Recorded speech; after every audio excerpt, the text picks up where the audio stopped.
이번 편은 이나모리 경영의 핵심인 계산표 구조에 대해서 설명을 드리도록 하겠습니다. 아메바 경영은 이러는 경우가 필요합니다. 회사 외형이 500억, 1000억, 2000억으로 커지면서 경영 방식이 달라져야 한다 라고 하는 경우입니다. 두 번째는 임직원이 많아지면서 열심히 일하는 자, 빈들빈들 노는 사람이 많은 것 같은 경우입니다. 세 번째로는 소통이 잘 안 되는 경우입니다. 네 번째는 돈의 씀씀이가 헤퍼지는 것 같고 어디서 이익이 나고 손해가 나는지를 잘 모르겠다, 이런 경우죠. 다섯 번째로는 의사결정, 지시, 명령이 어려워지고 그러한 지시에 대해서 응답도 없는 경우입니다. 그리고 회사 구석구석까지 잘 보이지 않는 상황, 이때 아메바 경영은 필요합니다. 즉, 매출이 100억, 200억, 500억, 1000억, 2000억으로 외형에 따라 경영 방식이 달라져야 된다고 사람들은 얘기하고 있습니다. 다른 경영 방식이 있다는 것은 사실이 아닙니다. 임직원들이 늘어나면 꼭 있어야 할 사람, 즉 없어서는 안 될 사람, 있으나 마나한 사람, 있어서는 안 될 사람으로 구분이 되지만 항상 사람이 모자란다고 구성들이죠. 중견 중소기업에서 취업한 사람도 많지 않습니다. 즉 이런 상황에서 꼭 있어야 될 사람으로 만드는 방법을 찾아낼 때 우리는 아메바 경영 방식을 사용하게 됩니다. 이것은 인간의 본질의 문제입니다. 우리 모두는 하루를 사는 동안 끊임없이 자신의 행동의 비용과 이익을 생각하고 어떻게 행동할지를 결정하는 심성을 가지고 있습니다. 인간은 자신에게 최선인 것을 행하기 때문입니다. 간단히 말해서 인간이란 자신의 경제적 이익을 합리적으로 계산하는 존재입니다. 완벽한 정보 공유가 가능하며 거래 비용이 적게 들도록 모든 이에게 이익이 극대화되는 결과를 낳게 됩니다. 바로 이것이 인간의 본성이며 인간의 본성은 숫자를 쫓는다는 사실입니다. 자, 그러면 아메바 경영은 어떤 방식으로 론칭을 시켜야 되겠습니까? 기존 조직표입니다. 기존 조직표를 손대지 않고 가령 생산부의 경우는 6개 팀을 1번, 2번, 3번, 4번, 5번, 6번 식으로 아메바 팀으로 명칭을 부여하게 됩니다. 그리고 아메바 팀들은 한 팀당 보통 7에서 10명 손으로 결정을 하죠. 아메바 경영에서 조직 변경은 현 조직 체계를 그대로 두고 각 부서의 팀 구조를 아메바 구조로 바꾸기만 하는 되는 그런 단순한 조직 체제를 가지고 있습니다. 그러면 여기서 설명드리려고 하는 계산표입니다. 계산표의 정의입니다. 1인당 시간당 부가가치입니다. 즉 오늘 장사한 후 현금으로 남는 가치를 말하죠. 여기서 단 인건비는 제외합니다. 인건비는 삶의 기본 단위이므로 부가가치로 비교한다는 것은 잘못되었다라고 주장하고 있습니다. 다시 한번 말씀드리면 1인당 시간당 부가가치, 즉 매출에서 인건비를 제외한 비용을 뺀 것을 총 노동시간으로 나누는 시간당 한 사람당의 생산된 부가가치, 그것을 여기서는 계산표의 기본 단위로 있습니다. 자, 그러면 앞에서도 계속 말씀드렸지만 가계부 수준은 소쿠리 장사 수준이다 라는 얘기죠. 예를 들어 보겠습니다. 시골 할머니가 옆 동네에 가서 배추를 100포기를 사서 이고 시장에 나왔습니다. 아침 10시부터 노점을 열고 장사를 시작을 합니다. 오후 3시에 다 팔았습니다. 아침에 10,000원을 가지고 나오셨는데 소쿠리에 12,600원이 담겨져 있었습니다. 오늘 장사가 끝났으니까 이제 노점 관리비로 500원을 냈습니다. 그러면 7시간 동안 2,100원을 번 것이죠. 그럼 2,100원을 7시간으로 나누면 시간당 300원을 벌었다. 이렇게 되는 것이죠. 어제는 시간당 250원을 벌었는데 오늘은 시간당 50원을 더 번 상황이 된 것이죠. 바로 이렇게 소쿠리 장사 수준으로 구성이 되어 있다. 이걸 바로 계산표라고 합니다.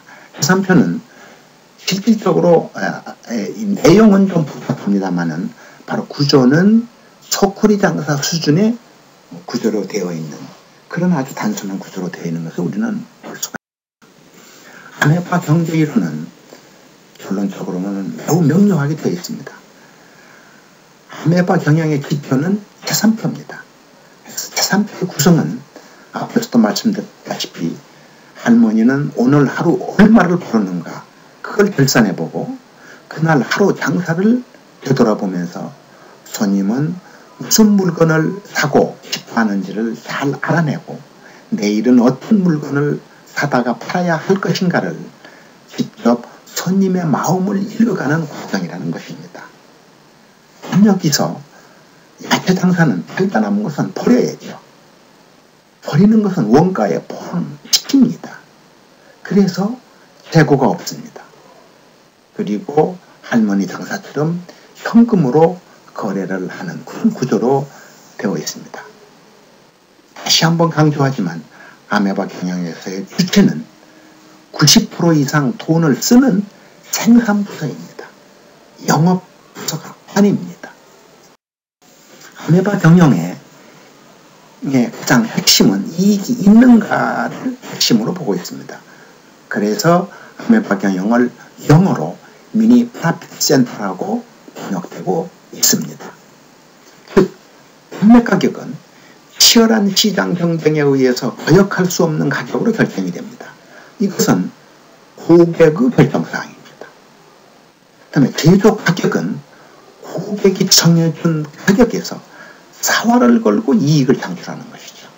여기에 대한 책임은 제조부서와 영업이 책임이 있죠. 즉, 제조는 고객의 정보를 얻어서 바로 이익을 창출해야 된다라고 하는 책임을 갖게 됩니다. 이익은 판매 가격에서 비용을 뺀 값이죠. 부가가치시죠. 이 비용은 원자재와 제조 비용을 포함합니다. 이것이 거의 90% 되죠. 이건 바로 제조부서의 책임이 되는 것입니다. 그래서 영업은 고객과 제조가 서로 만나는 주선, 계약, 영업의 정보를 제공하고 영업의 대가를 받는 교류의 파이프 역할로 제한이 됩니다. 즉, 이익의 핵심은 제조부서가 가지고 있다. 이게 아메바 경영의 또 하나의 핵심으로 이렇게 해석됩니다. 다음에 이제 팀이 만들어지면 이제 맨 먼저 경제교육을 시키는 것을 제1주제로 삼습니다. 한국의 혁신의 대가 서두 7의 열린 경영도 경제교육을 시키는 것을 제1의 혁신의 방향으로 삼았습니다. 현장 직원들로부터 임직원까지 현장 직원의 경우는 아침팀, 낮팀, 저녁팀 3개조가 들어오죠. 그러면 아침 시간, 낮 시간, 저녁 시간에 회사의 재무제표, 손익계산서를 공개하고 복잡하죠. 해석하는 방법과 경영 실태를 공개하여 회사 상황을 인식하게 합니다. 그럼으로써 전 임직원이 위기구나 하는 사실을 스스로 인식하게 만드는 정보 공유를 통한 위기의식의 공감대 형성이 바로 제1 혁신의 주체로 등장하게 되는데 아메바 경영도 서두질의 열린 경영과 같은 구조를 가지고 있습니다.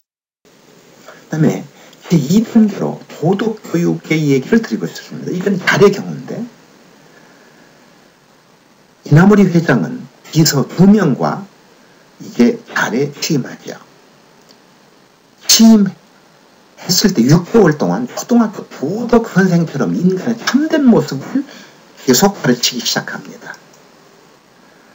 자, 이제 한중혁이 이나모리 회장에게 이미 연초에 확정된 예산 범주인 10억엔의 결제를 부탁한다고 얘기합니다.